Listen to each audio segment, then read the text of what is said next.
Добрый день! Сегодня я, писатель Татьяна Чекасина, продолжу знакомить вас с моей электронной книгой «Чистый бор», изданной компанией издания «Книг.ком». Повесть «Чистый бор» начинается с самоубийства. Подробно описано, каким образом человек совершил это злодеяние над собой.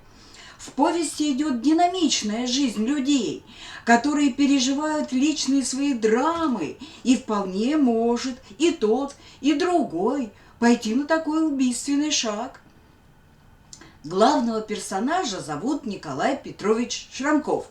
Ему 39 лет. Он женат второй раз. От первой жены у него взрослый сын Петя, от второй двойняшки Любочка и Настя. Шрамков сильный человек, способный из многих ситуаций выходить победителем. Но того, что происходит с ним, не было с ним никогда. Его вторая, любимая жена Ираида, заболела очень серьезной болезнью. И то, как он погрузился в это горе, дает ему мало шансов выстоять и выжить. Что спасет или, наоборот, погубит его? Например, может ли его спасти любовь сразу к 3 женщинам? Именно такой вариант и предлагает ему жизнь. Многолюбию этого персонажа может позавидовать любой мужчина. У некоторых нет любви к одной, но и его любят ответно. Он будто костер, возле которого может согреться та, жизнь которой одинока и холодна.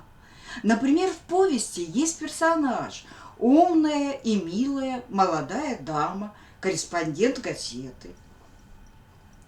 Ей недавно пришлось расстаться с мужем, и отношения с Николаем явились для нее возвращением к радостям бытия.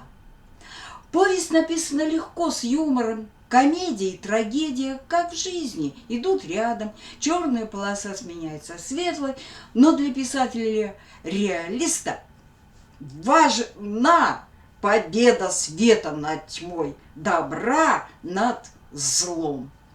Книгу легко купить, пойдя по ссылке или набрав в любом поисковике такие слова: электронная книга «Чистый бор». Писатель Татьяна Чекасина.